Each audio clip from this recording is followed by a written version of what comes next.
Boa noite, pessoal. Boa noite, Caetano. Daqui a pouco a gente começa, faltando um pouquinho para 7. E eu estive pensando, como a gente está numa pandemia, eu sei que está todo mundo apertado fazendo prova, e essa é uma optativa que vocês fizeram por opção própria. A gente falou alguns temas sobre obstetrícia, sobre ginecologia. Hoje eu ia falar sobre contraceptivo oral hormonal, mas o assunto é muito extenso. E nessa aula aqui tem contracepção hormonal em um tópico, né?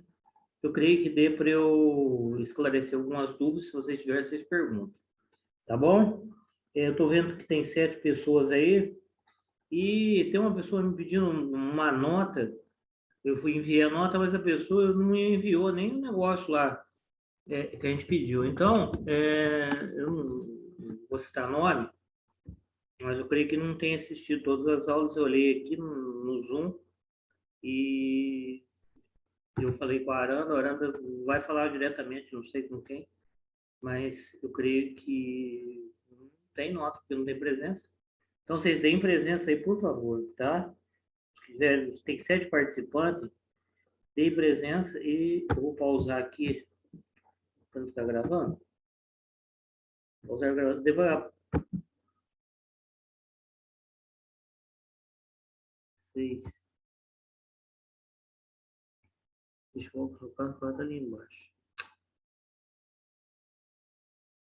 Gente, estão ouvindo? Pelo menos os 6 participantes aí.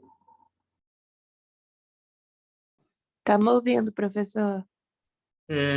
Então, gente, nós vamos falar sobre métodos de contracepção. Existem vários métodos, né, contraceptivos, como a gente vai ver aí. O mais comum, o mais utilizado, é o método contraceptivo do anticoncepcional hormonal combinado, que foi, como que eu vou dizer, foi inventado. Já existiam alguns outros tipos de métodos, mas o hormonal ele surgiu na década de entre 50 e 60. Ele tinha altas concentrações de estrogênio e progesterona. Eles achavam que quanto maior fosse a concentração de estrogênio e progesterona, ó, e essas presenças aí estão sendo contadas, tá? Eu estou gravando a aula, não estou mandando para o Zoom, mas estou mandando para o Aranda. O Aranda está controlando isso aí. Foi ele que deu a nota de vocês. E tem uma pessoa me cobrando nota, mas a pessoa não mandou nada para mim, não. Não está no meu e-mail. Então não vai ter nota. E não, andei procurando o nome dele em presença aí, também está inscrito, mas não assistiu nenhuma aula. É lógico que a gente não quer apertar ninguém, sabe da pandemia, sabe da dificuldade que todos têm, né? Mas não é o mais interessante. Vamos falar sobre o nosso assunto aqui. Então, ele foi inventado entre 50 e 60, né? Nessa década aí. Eles acreditavam que o anticoncepcional hormonal combinado, quanto maior a dosagem, menor a eficácia. A gente sabe que quanto maior a dosagem de estrogênio, maior a dosagem de progesterona, e algumas progesteronas que são ótimas para alguns tipos de tratamentos, né, ginecológicos e como contraceptivos, causam o principal mecanismo de ação desse medicamento. O que ele vai causar? Ele pode causar AVC, infarto, trombose venosa profunda, e tem fator predisponente. Por isso, da anamnese, do exame físico, da conversa que você vai ter com o seu paciente, quando você for prescrever. Ele não vai falar somente sobre contracepção hormonal. São acho que 20 e poucos slides, é coisa rápida. Mas quando vocês forem para escrever, lembra o seguinte: inicie com a menor dose possível. E qual é a menor dose possível de contraceptivo? Hoje, é aquele que tem 15 microgramas de etinil estradiol e 60 de gestodena. Essa é a menor dose possível. Mas se eu não quiser errar, o que eu faço? Eu uso um que tenha 20 de etinil estradiol e 75 de gestodena. Por quê? Porque a menor dose possível dá certo em um determinado grupo de pacientes, não só em todos os pacientes. A menor dose possível dá correto. Por quê? Porque ele causa spot, sangramento irregular, principalmente no meio do ciclo. Eu tenho que aumentar a dose de estrogênio e progesterona aí 2 meses. Ou o paciente vai ficar chateado com você, não vai voltar mais. Ele fala, aquele médico não sabe nada. Eu sou um remédio muito fraquinho, mas na verdade ela não sabe que pode dar spot. Por isso que a gente tem que explicar que baixa dosagem tem risco de sangramento irregular. E aí depois você vai ter que aumentar doses contraceptivo. Então, o ideal é em torno, eu creio, não sou eu que escrevo o livro, eu estudo, leio e vejo o que acontece e prescrevo, né? Como médico, a gente faz prescrição e o de 15 e 60 se adapta muito bem, em torno de 20% a 30% dos pacientes, por experiência própria, e 90% a 100% dos pacientes se adaptam com 20 de etinoestradiol e 75 de progesterona. É lógico que existem diversas progesteronas no mercado, diversos nomes comerciais, tem um determinado preço, outro tem um preço melhor ou menor, um tem um efeito colateral maior que o outro, não falar sobre os efeitos colaterais, mas você tem que saber, se você tem uma alta dosagem hormonal, de contraceptivo hormonal, para uma pessoa, e se ela tiver tendência a tromboembolismo venoso, a telangiectasia, tem varíases. Ah, tem. Teve trombose venosa? Sim. Menor dose possível estrogênio ou progesterona pura, ou não prescreva. Faça um DIU de cobre associado à prata, que a gente vai falar sobre DIU daqui a pouco. Então, ou usa outro método. Por quê? Porque você pode fazer, na verdade, aquilo que você não gostaria. Você está tratando o seu paciente. Você vai causar um mal maior do que tratar o seu paciente, tá? Então, existem os diversos métodos, vamos citar eles, vamos falar sobre alguns. E o mais utilizado é o hormonal, pela facilidade, obtenção, maneira de uso, e você vai saber sobre os efeitos colaterais. E a paciente, quando resolver ficar grávida, ela vai interromper a medicação, 2, 3 meses de fertilidade retorna, e ela pode sim, igual os outros métodos, né? É só parar, utilizar, que não vai ter nenhum problema, desde que ela não tenha nenhum problema de saúde ou o parceiro ter um problema de saúde. Então, os que tiveram essa disciplina já viram, os que não tiveram, não sei, eu não conheço todos, eu vi as matrículas, os nomes no dia que eu e passamos as notas, né? Às vezes eu conheço alguns, não conheço todos, porque diante da pandemia a gente ficou meio que isolado, mas eu conheço os que rodam comigo no hospital e conversam comigo de vez em quando sobre alguns assuntos, perguntam, tem dúvidas, às vezes não pergunta aqui, não sei porque não pergunta, mas eu creio que está gravando já, pode perguntar se tiver dúvida. Tá gravando. A gente vai pular aqui, senão eu fico falando aqui e não sai do lugar. Tá ruim. Então, ó, se você perguntar para uma gestante, ou para uma puérpera, uma gestante em fase inicial de gravidez, você está grávida? Sim. Quantas semanas você está? 6, 7 semanas. Você quer estar grávida? 50% das pacientes, isso não é eu que estou falando, não é na literatura. Se você pegar um papel e começar a anotar numa enfermaria depois do puerpério, se você fizer uma anamnese, só pergunta o seguinte na anamnese. No início, quando a senhora ficou grávida, com 6 semanas, a senhora queria estar grávida?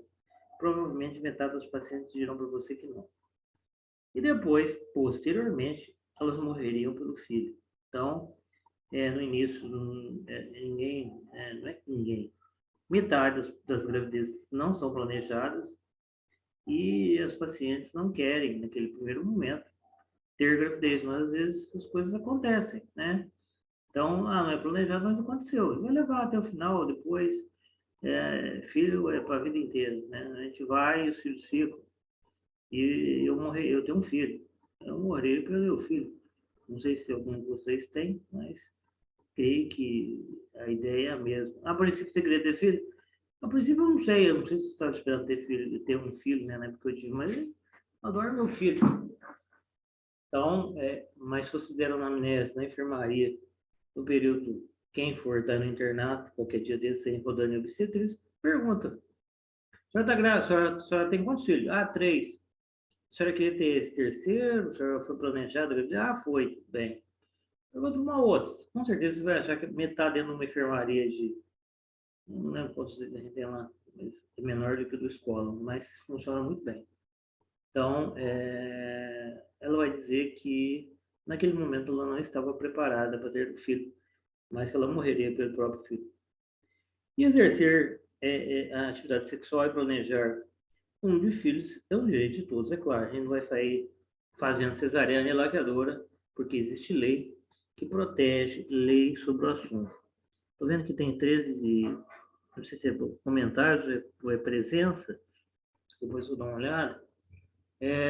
Aos 13 aí que estão assistindo, façam, vai ter prova, acho que não sei quando que a gente acaba, semana que vem ou na outra, todo mundo está fazendo prova, a obstetrícia terminou, a gente está com uma aula prática só, o oitavo período vai ser só aula prática, vai ser aula prática de manhã e à tarde essa semana, o sétimo ainda não acabou, vai ser aula prática à tarde, aula teórica de manhã, mas não precisa mandar agora não, daqui 2 semanas ou 3, eu acho que a gente vai estar encerrando, eu não sei direito, você que a Alessandra lá. Faça alguma coisa, pega algum tema de revista, algum assunto, um caso clínico, um caso clínico bem feito, não é fazer caso clínico. Assim, qual é o diagnóstico? Não é assim, né? Você faz caso clínico. Mas aí faz aí com vários rumos, né? E uma resposta verdadeira, né? E para não ter que fazer, não colocar prova, ter que colocar prova no AVO, para vocês ficarem aí quebrando cabeça e estudando tudo, porque se perguntar foi sobre todos os assuntos que nós comentamos aí. Eu não coloquei nenhuma aula no Zoom, embora as aulas estejam todas separadas. No Zoom não, no YouTube.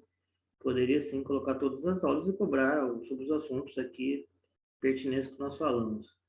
Mas eu prefiro que façam em forma de caso clínico, de uma dissertação, de alguma coisa aí que vocês acharem interessante, de um paciente que vocês viram, relate caso, enfim, essa vai ser a nota. E quem me ajuda a dar nota, me ajudou a dar nota na última foi o Arana.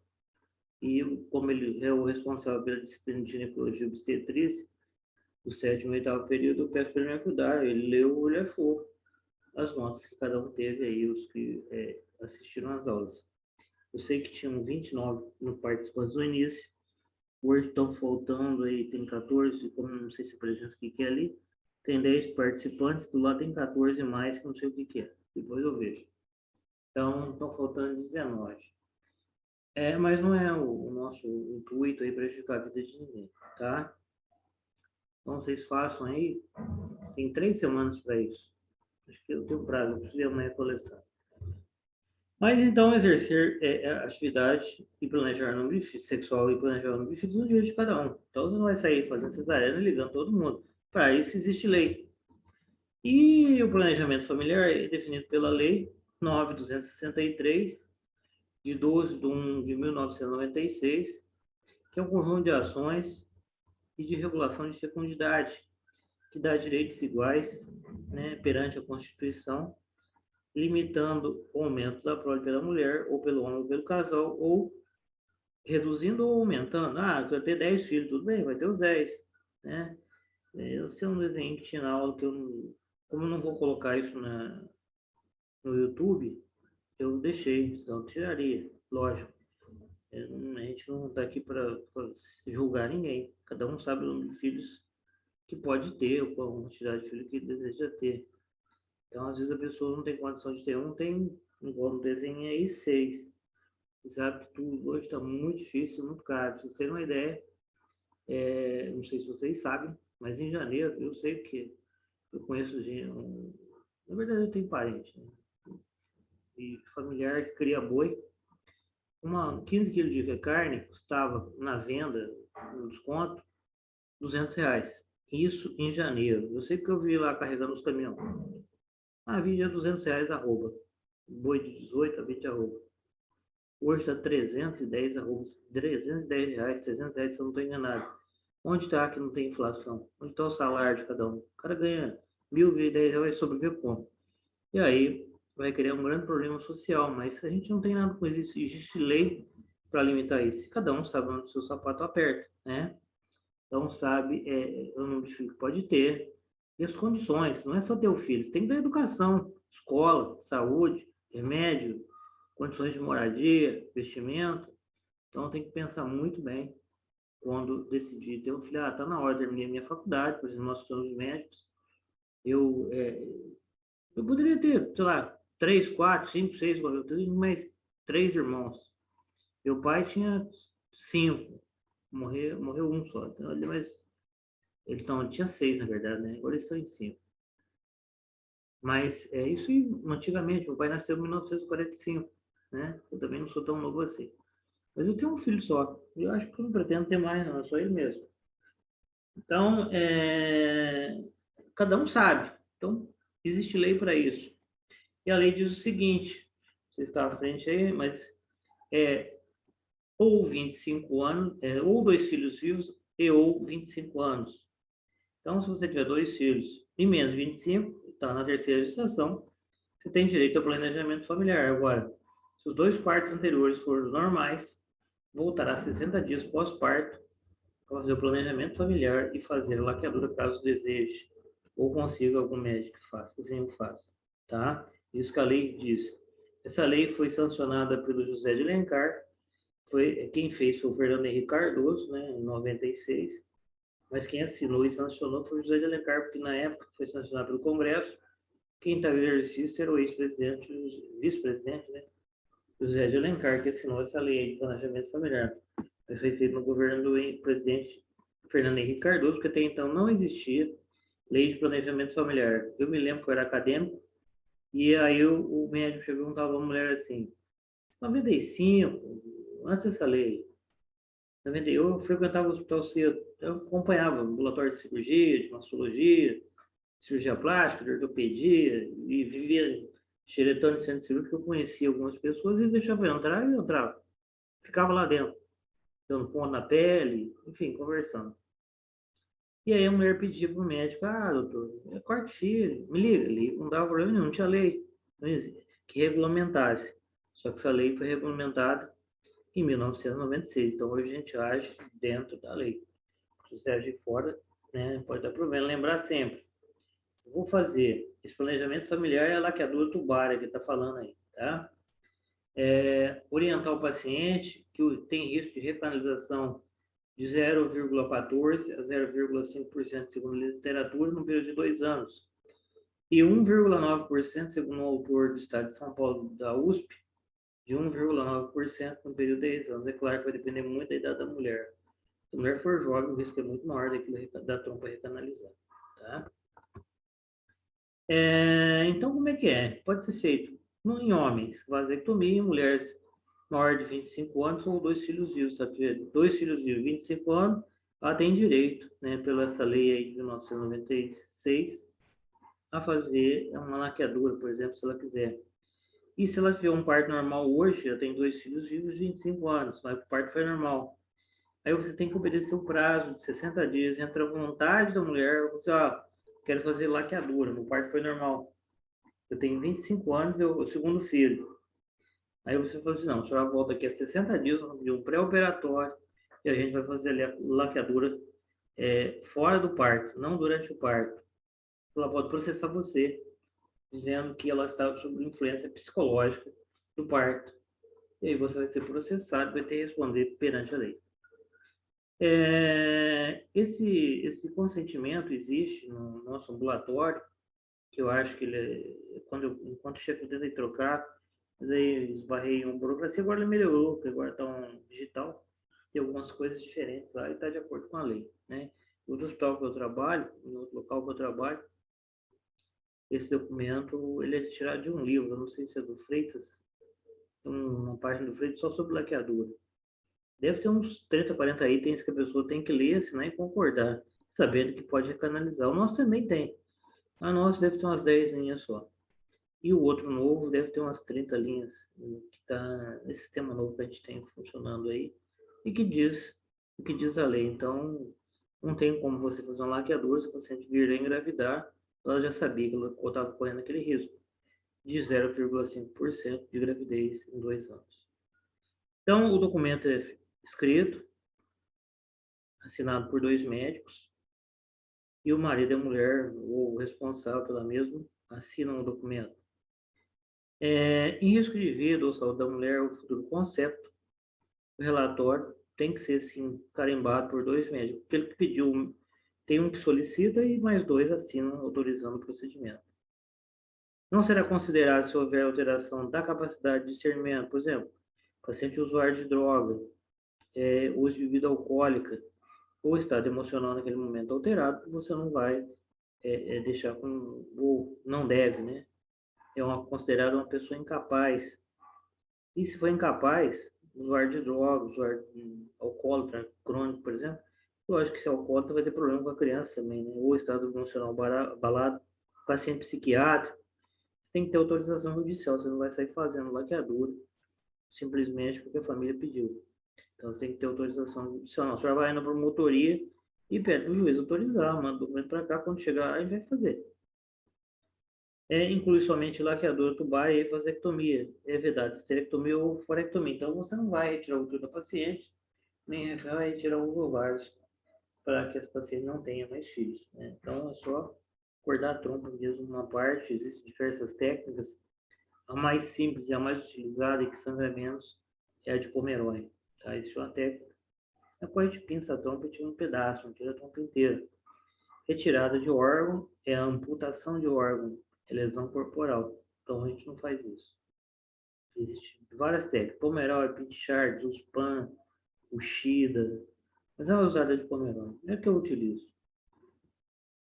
Aqui uma família que vocês veem, todo mundo bonitinho, deve ter umas 13 crianças. Vê que todo mundo parece com o pai.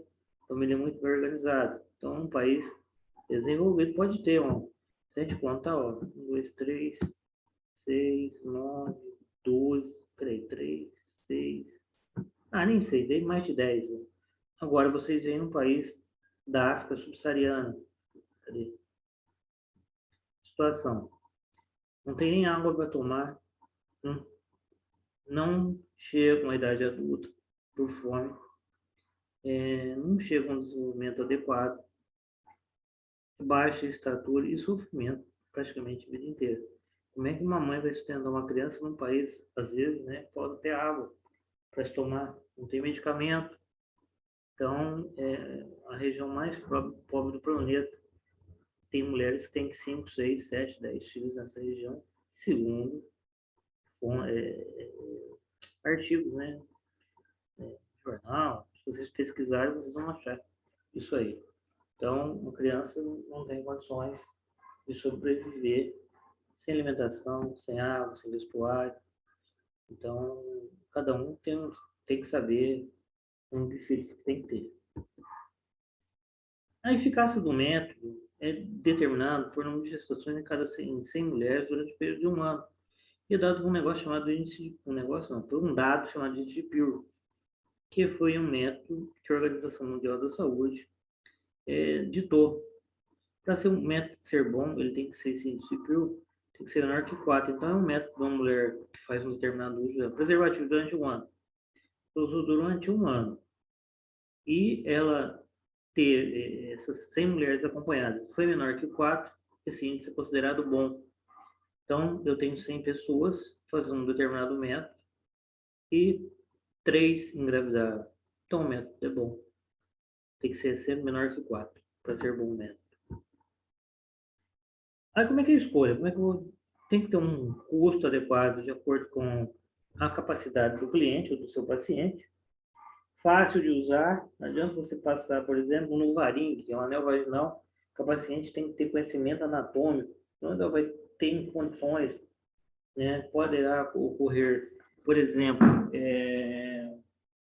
uma infecção ginecológica, se ela não tem conhecimento anatômico, poderá ter o que ele causa, por exemplo, mais comum é mucorreia, diferente de leucorreia, que é infecção. O método tem que ser confiável para o médico que está prescrevendo, vai saber que o paciente vai saber usar. Por exemplo, prescrever anticoncepção oral 21 dias. A senhora inicia no primeiro dia, usa um comprimido do dia, 21 dias, pausa 7 dias e inicia no 8º dia. E eu sei que aquele produto é bom. Não é porque o fabricante ou o propagandista lá veio falar para mim que eu vou... é confiável? Sim, eu sei, eu estudei. Então é um bom produto, pode usar, não tem problema. É reversível? Sim, é reversível. Se eu parar de tomar, fertilidade retorna sem terminar. E o casal tem que aceitar, mas eu não quero esse, eu quero um DIU. Tudo bem, eu vou usar um DIU. DIU de cobre, ou DIU revestido de cobre e prata, ou DIU de levonorgestrel, ou aquele que tem a tonogestrel, que é um implanon, um Orplant, que coloca na prega do cotovelo e dura 4 anos. O problema desses métodos, né, é que eles têm alguns efeitos, são muito bons, os pacientes se adaptam bem, mas em alguns casos eles têm alguns efeitos colaterais desejáveis que você tem que explicar para o paciente, como, por exemplo, cicatriz, né? e às vezes ainda pode causar queda de cabelo, perda de libido, e aí você muda o método desse paciente. As categorias enquadradas na Organização Mundial de Saúde, os de classe 1 são aqueles pacientes jovens que não têm nenhum problema de saúde, são usados sem restrições. Classe 2 pode ser usado, mas com algumas restrições, paciente hipertensa leve, por exemplo. A classe 3, quando os riscos superam os benefícios. A classe 4 da OMS não deve ser usado. Não deve ser usado por quê? O paciente teve sequela de AVC, tem angina pectoris, por exemplo. Falei que alguns métodos podem, principalmente hormonal, pode levar a AVC e infarto agudo do miocárdio, porque aumenta o fator de coagulantes, diminui o fator por coagulantes. Você tem história de trombose venosa profunda sinuosal, não viu, por exemplo, né? Ou é contraindicado. Por quê? Porque vai liberar um determinado produto, que o paciente pode ter alergia, pode ter algum outro problema, sangramento irregular, pode ter um mioma, então você não vai usar. 1 e 2, sempre a gente dá um jeitinho e consegue resolver. O 3 e 4, a gente pensa antes de fazer. O 4 não deve ser feito nunca. O 3, a gente faz os riscos superarem os benefícios. Então, eu tenho... Quais são os métodos? A gente está falando vai falar de vários, né? Os métodos comportamentais do ritmo, do Billings, da temperatura basal, que altera em torno de 0,5 a 0,7 graus no período ovulatório, chamado de cinto térmico do coito interrompido. Os métodos de barreira, que é o condiafragma esponja, os espermicidas, o DIU medicado e não medicado. O DIU medicado é o que tem levonorgestrel, o não medicado é o DIU de cobre ou o DIU recoberto de prata, que é um pouquinho menor, que ele dura um pouquinho mais, porque ele não enferruja. O DIU de cobre, se vocês pegaram um paciente que usou um DIU durante 4 ou 5 anos, vocês vão ver que ele já está todo desgastado. Não sei o que acontece, que ele fica meio escurecido. Aquela parte marrom do cobre enferruja. A contracepção hormonal pode ser via oral, pode ser transdérmica. O nome comercial é Evra. Usa um adesivo a cada 7 dias. Via oral, todos sabem como pode ser usado. Pode ser no esquema de 21, 22, 24 ou sequencial de 28. Naquelas que estão aumentando, vamos usar a mini pílula, que é só progesterona. Então, o oral combinado ele pode ser monofásico, todas as pílulas têm a mesma concentração na cartela, todos, por exemplo, têm 20, 15 e 60 de 15 de estrogênio e 60 de progesterona. Ele pode ser bifásico, no qual tem 2 fases, 2 concentrações diferentes durante o mês, ou trifásico, 3 concentrações diferentes, ou quadrifásico, 4 concentrações diferentes durante o período que o paciente está tomando o medicamento. A chamada amilopílula contém apenas progesterona indicado para quem está ainda não seca o leite, né? Então o paciente vai usar, por exemplo, um Cerazete de 75, onde está esse negócio que está tocando, peraí, 75 microgramas, por exemplo, um desogestrel. E quem está me mandando mensagem aqui que eu quero ver esse laranja que eu falei com ele hoje.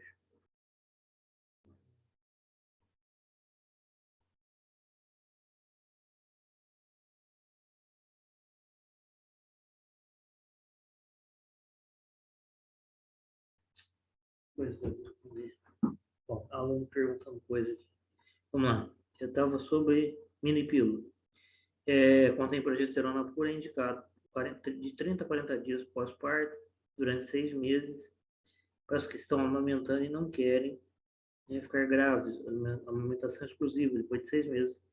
Ele é usado contínuo, você tem que avisar o paciente que esse método está amamentando, ela tem uma outra concentração de prolactina por causa do leite. Ocitocina que estimula a liberação de leite. Então, isso ela está usando uma progesterona e ela vai ter que entrar em amenorreia, não vai ter sangramento. Depois de 6 meses ela tem que trocar. As chamadas pílulas do dia seguinte tem contendo 0,75 miligramas de progesterona ou 1,5, que é um comprimido só, microgramas de progesterona. Algumas pílulas, algumas fabricantes orientam a usar uma de 12 em 12, outros orientam a usar um comprimido único de 1,5. E tem um acetato de orlipristol. E esse do dia seguinte tem até 72 horas para usar. O acetato de orlipristol, ele é a pílula do 5º dia seguinte. Então, pode usar 5 dias depois da relação. Entretanto, eu esqueci o nome comercial dele, mas a droga é acetato de orlipristol. Ele não provoca aborto caso já tenha ocorrido a fecundação e o embrião já tenha sido implantado no endométrio. Então, portanto, não é abortivo. No injetável mensal existem vários nomes comerciais, usa-se de 30 em 30 dias, iniciando no primeiro dia. No instante, só que a minha internet está com problema aqui.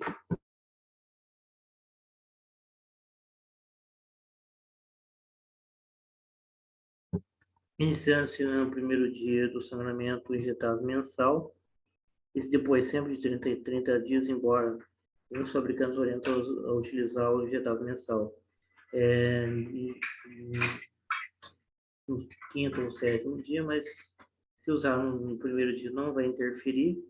E o trimestral é o acetato de medroxprogesterona 150 mg intramuscular de 3 em 3 meses. Lembrar que nesse período o paciente vai entrar em amenorreia. A contracepção cirúrgica é chamada de laqueadura tubária ou vasectomia.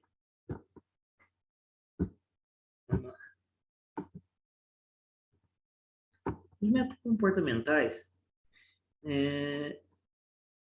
gente vai falar sobre o Gino Krause, o índice dele é 5, então, um método de risco, né? A famosa tabelinha, registra o ciclo por menos 6 meses, calcula a diferença entre o ciclo mais curto, se for maior que 10, não usar, fazer a diferença dessa tabelinha, vai explicar aí como é que foi feito. Então, por exemplo, o ciclo, eu pego o ciclo mais curto foi 32, e o ciclo mais curto foi 26. Aí a diferença deu 6. Então, o método pode ser utilizado, se for maior que 10, não dá. Eu calculo, como é que eu calculo? Para subtrair 18 do ciclo mais curto, por exemplo, 18 do 26 daria 16. Então, eu subtraio 18 do ciclo mais curto, é igual a 8. Então, eu já sei que nesse período de 8 eu inicio o ciclo fértil. E subtraio 11 do ciclo mais longo, no caso ali 32, vai dar 21. Então, entre o dia 8 e 21, você não pode ter relação, nesse período tem risco de gravidez. Então, deve evitar entre o 8º dia e o 20º dia do ciclo. Tem risco de gravidez. Então, a tabelinha, uma hora ou outra, vai dar errado. Método comportamental da temperatura corporal basal. O aumento da temperatura ocorre um dia após a ovulação, quando tem aumento aqui da progesterona. Tem um aumento no pico do LH, que ocorre no meio do ciclo, né? Geralmente no meio, e logo em seguida, aumento da temperatura. Varia, eu falei no início lá de 0,5 a 0,7, e da 0,3 a 0,8 graus. Então, vai ter um pico, o paciente vai perceber que aumentou a temperatura nesse período. E ela mesma sabe que teve conhece o próprio organismo, né? O paciente sabe. Então, nessa fase, ela deve fazer uma abstinência até o 4º dia em que se verificou o aumento dessa temperatura de 0,3 a 0,8 graus. O método de Billings tem um índice de 4. Então, ele tem que tem que ser menor de 4 ou igual até 4. Então, é razoável, né? Pode se usar assim, mas o maior também vai dar errado, porque é 4. Então, avalia finância do muco cervical. Ele fica no período ovulatório pegajoso, espesso, elástico, semelhante à clara de ovo, grudento, como vocês estão vendo aí. E após a ovulação fica mais espesso, mais turvo. Deve-se ter abstinência sexual a partir da percepção da mucosa máxima até o 4º dia após a percepção máxima dessa umidade. Aí diminuiu, ficou elástico, espesso e turvo, já não tem mais problema. Então, é chamado método de Billings, do muco cervical, finância, da finância do muco cervical após ou no período ovulatório. Os métodos comportamentais é um método que avalia 3 parâmetros, tais como finância do muco cervical, que é elástico, né, e pegajoso, a variação da temperatura basal, que varia de 0,3 a 0,8, e parâmetros objetivos dos quais a paciente já sabe. Então, mulher é assim, foi preparada para ficar grávida o mês inteiro. Só que ela sabe qual é o período ovulatório, né? Não sei que seja muito desinformado. Então, ela sabe qual é o período vai ficar grávida quando ela quiser. Então, se ela usar esse método aí, do cinto térmico, o índice PIO considera 3, então um bom índice. Mas vale o quê? Finança do músculo cervical, temperatura basal e a experiência da própria paciente. Então, tem que tomar cuidado sempre. Usar algum método diferente, né? Preservativo, algumas outras coisas. Lembrar ainda que tem risco de infecções sexualmente transmissíveis se não usar, por exemplo, preservativo, ou se não conhecer adequadamente o parceiro. Eu acho que nenhuma DST está na face de cada pessoa. A pessoa pode ter um problema e você desconhecer.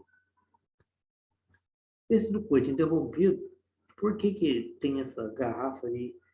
A gente está na internet, se fosse numa sala de aula, eu falaria o que o Aranda diz: faz a festa fora e joga a bebida. Não, faz a festa dentro e joga a bebida para fora. Né? Sai uma rolha. E aí, nesse momento aí, por que varia de 4 a 27? É porque, às vezes, né, em situações atípicas, tem que ter grande controle. E a ejaculação é precedida do muco, que pode conter espermatozoide. Então, aquele muco prostático, aquele líquido que sai, né, prostático, pode conter espermatozoide antes mesmo da ejaculação. E esse espermatozoide pode levar à fecundação e uma gravidez não planejada naquele momento. Então, é desaconselhado, por isso que varia de 4 a 27, porque depende muito do controle do homem, então deve ser desestimulado. Então, ele tem baixa eficácia, às vezes altera o comportamento do casal, não vai proteger de doença sexualmente transmissível. Os métodos de barreira, preservativo masculino, chamado de camisinha, né?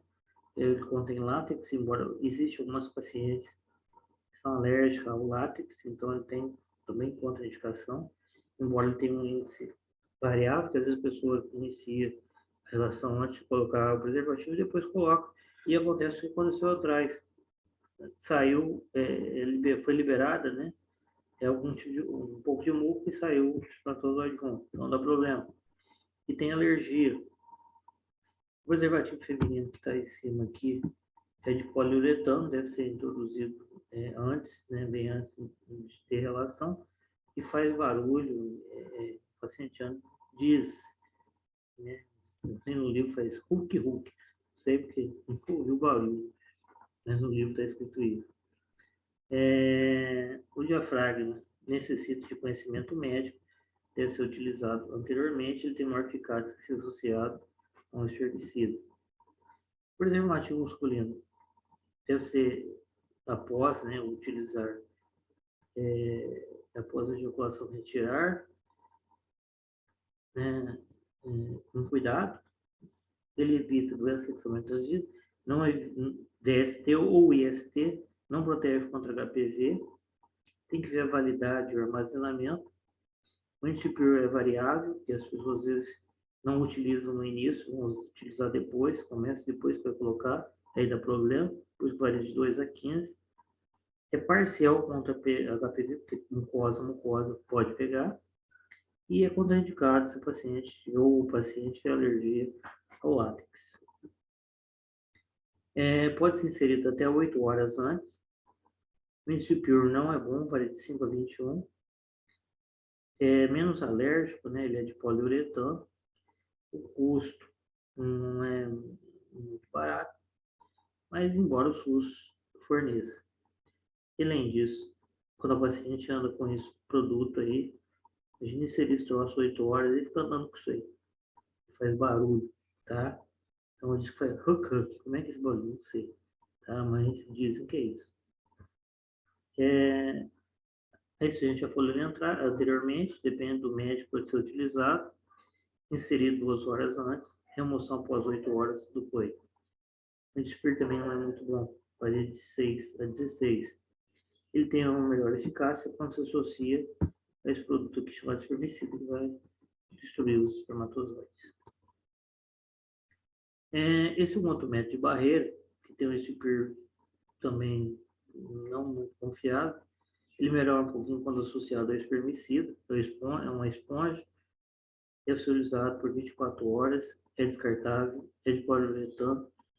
Então, vai ficar com aquilo dentro do organismo por um período de 24 horas.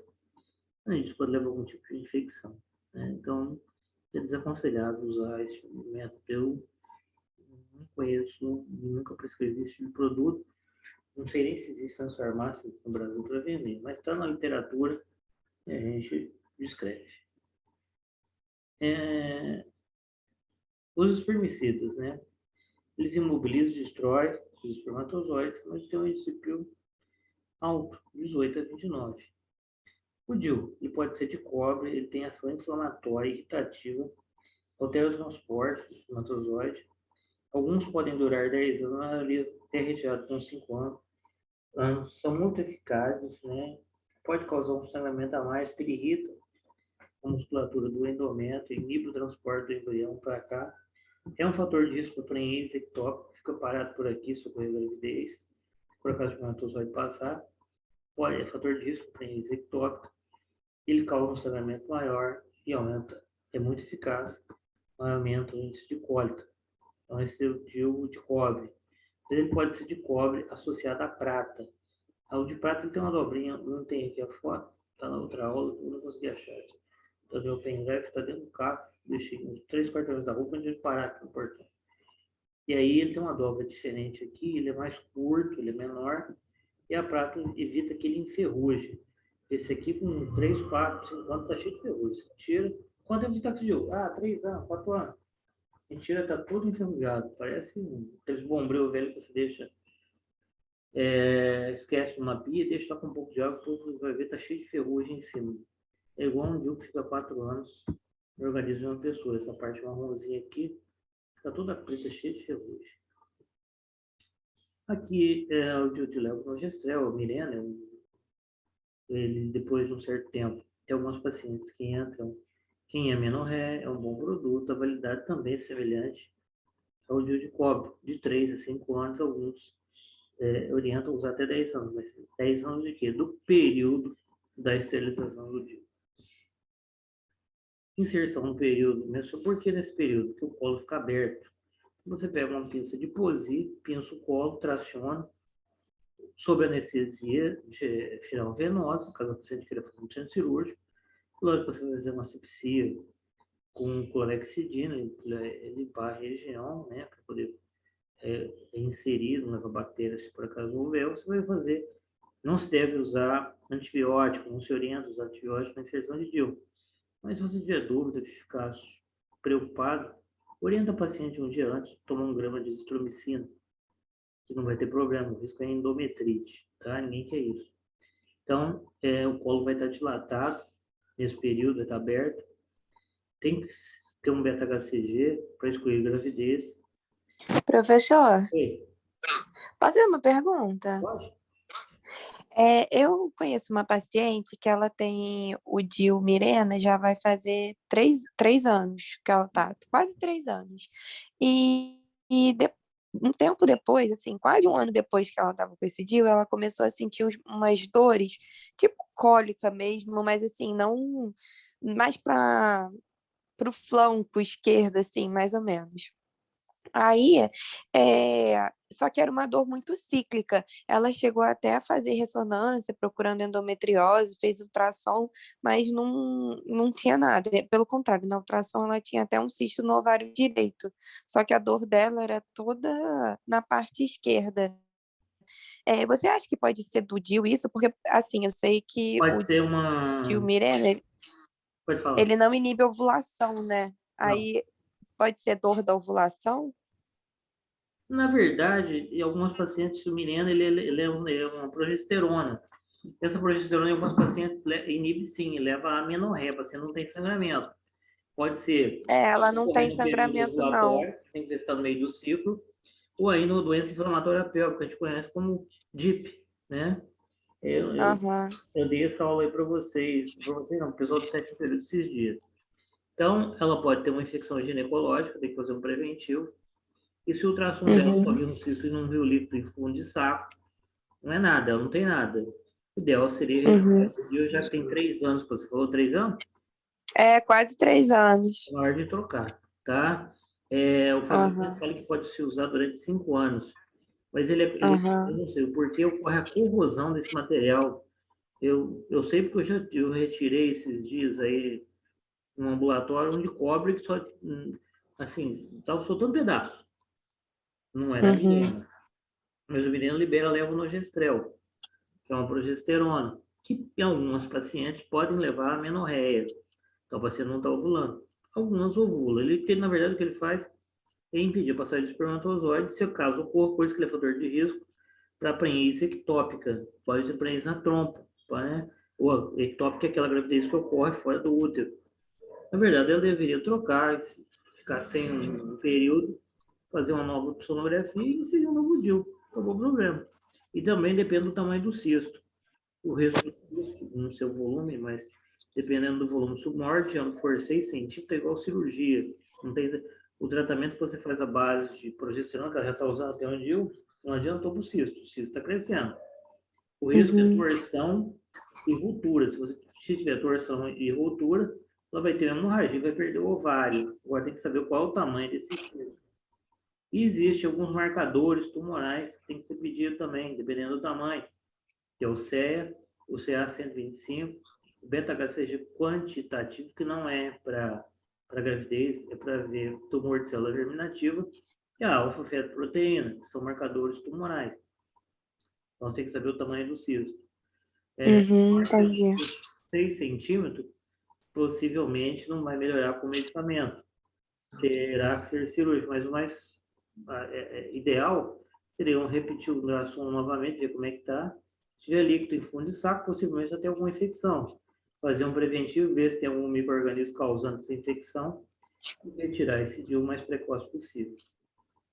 Tá, entendi. Obrigada, professor. Tranquilo. Respondi a tua pergunta?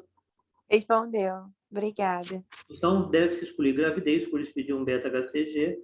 É lógico, vai estar no período menstrual, o colo vai estar dilatado, mas se alguns pacientes têm sangramento durante 3 ciclos consecutivos, que é um estudo, a gente quase não vê mais em livro, antigamente a gente via muito. O cara que estudou isso chamava Hartmann. Então, o fenômeno de Hartmann é um sangramento que ocorre até 12 semanas de gestação, o paciente não sabia que estava grávida. Ah, mentirosa, não foi procurar o médico, sabia que estava grávida. Não, realmente isso acontece, porque existe um estudo chamado fenômeno de Hartmann, e alguns livros de obstetrícia não estão trazendo mais isso. Eu aprendi isso quando eu rodei pela obstetrícia há um tempo atrás. Há um bom tempo, né? Quando eu comecei a aprender obstetrícia, os livros traziam esse fenômeno e as pacientes diziam. E realmente coincidia com 12 semanas de gestação, 3 meses de gravidez, você não sabia da gravidez, chamado fenômeno de Hartmann. Então, beta-HCG na semana de inserção do DIU, ela tem um sangramento menor e pode estar grávida. Descartar a infecção, então tem que ter um exame especular, um corpo citológico preventivo. No caso de gravidez, sem risco de uma formação. DIU e gravidez, o que eu faço? Até 12 semanas, retiro o DIU. Depois de 12 semanas, não tem mais jeito de retirar o DIU, vai dar problema. Não se usa antibiótico profilático, exceto para risco de endocardite bacteriana, mas na prática, examina a paciente, conversa com a paciente e orienta. Isso é aquele que eu falo para não usar. Para você não ter dor de cabeça caso for inserir DIU em alguém, você vai pedir para que tome 1 grama pelo menos de azitromicina um dia antes de inserir esse DIU para não ter risco de uma endometrite. Que a própria flora da paciente pode conter algum tipo de bactéria ali, um anaeróbio, um streptococo, ou algum coco qualquer desses aí, um clostridium, um microbiota que por acaso está ali atrapalhando ali a vida da paciente, ela não sabe, ela não fez preventivo naquele período. Então, você faz um grama de azitromicina para prevenir uma possível endometrite, embora a literatura diga que não necessita de antibiótico excesso se a paciente for portadora de endocardite. O dilevonorgestrel, vocês conhecem como um comercial de Mirena, ele tem uma ação, ele diminui o espessamento endometrial, Se eu diminuo o espessamento, se não aumenta a menos espessa, ele se torna fino e linear. Eu vou dificultar se ocorrer a fecundação, ele vai levar a dificuldade, né, de implantação do embrião nesse endométrio. Ele diminui o fluxo, então ele pode levar a uma amenorreia. Então, se tem, por exemplo, 7 dias de sangramento, vai ter 2 ou 3. Diminui a dismenorreia, por quê? Porque se tinha 7 dias de sangramento, agora só tem 3. Deixa esse muco espesso, porque ele contém progesterona. Pode durar até 7 anos. Igual você falou, tua amiga conhecida aí, paciente, tem 3 anos utilizando. Mas você tem que olhar o período de esterilização que vem na cartela dele. Ah, esterilizar tal data. Daquela data, ele vale 7 anos, ou 10 anos, alguns. Mas o aconselhável é retirar com 5 anos. 25% entra em anovulação. Você falou que a paciente ovula. Sim, algumas ovulam, mas 25% não tem ovulação.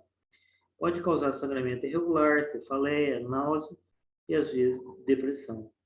E o índice de PUR é bom, é melhor do que o contraceptivo oral, que é de 3 ou menor que 3. Intercorrência do DIU. Perfuração no útero no período da introdução, por isso que se faz uma estometria. Quando se pinça um colo uterino, você pega uma régua, como se fosse uma régua, um material, como se fosse um arame, né? Mas na verdade não é um arame, é um metal duro, de aço, com medidas, que vai de 0 a 18 ou 0 a 20, não me lembro. Mas tem um esterão de metal de alumínio, que é esterilizável, e tem um de plástico descartável.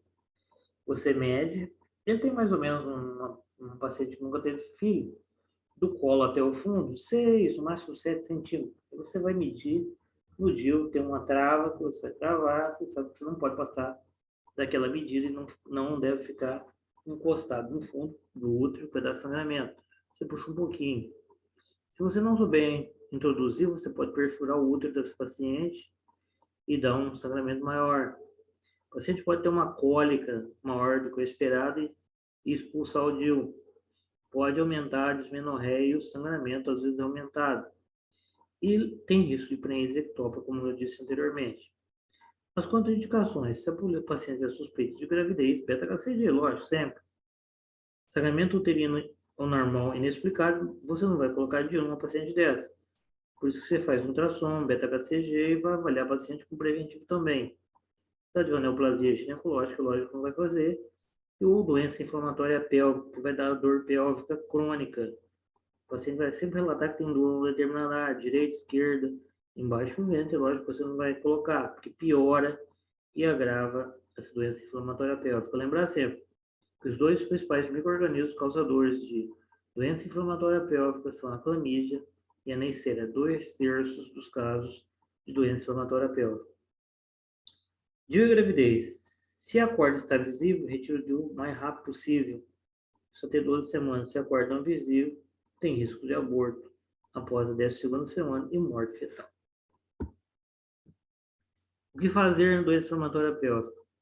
Não colocar, não retirar. Se tiver infecção, você vai meter, você vai disseminar. O que você faz? Antibiótico por 48, 72 horas. A qual antibiótico eu uso? Depende do tipo de infecção. Pode usar azitromicina com metronidazol? Pode. Pode usar doxaciclina com metronidazol? Pode. Pode usar levofloxacino com metronidazol? Pode. Pode usar ampicilina congênita, mas aí você vai ter que internar o paciente. Com clina? Pode. Então, você vai, cada caso é um caso. Você vai tratar o paciente, depois você retira o DIU. Os mais comuns é 1 grama de azitromicina dia, 2 a 3 dias, e retira o DIU. Se quiser, associe metronidazol via oral 250 mg de 8 em 8 horas. No terceiro dia, você retira ou espera terminar o tratamento medicamentoso. Se a corda é visível, retira o DIU. Tá? Creio que acabou. Obrigado, gente. Alguma dúvida? Dúvidas? Então tá bom. Vamos parar por aqui, tá? E a prova... Obrigada, professor. Boa noite. Boa noite. A prova de vocês no esquema do anterior, tá? Em 2 ou 3 semanas eu vejo com a Alessandra, depois eu comento aí com a É o menino do 8º período, é Schiffer o sobrenome? Tá sempre aí. Sou eu que estava Eu vou fazendo devendo. pergunta. Aí eu falo com você, você comenta com essa pessoa, porque eu não tenho grupo. Eu não tenho Tá grupo. bom, Aí cumpri. Tá joia? Ótima noite a tá todos. bom. Valeu, Caetano. Obrigado. Boa noite aí. Tchau. Tchau, boa noite.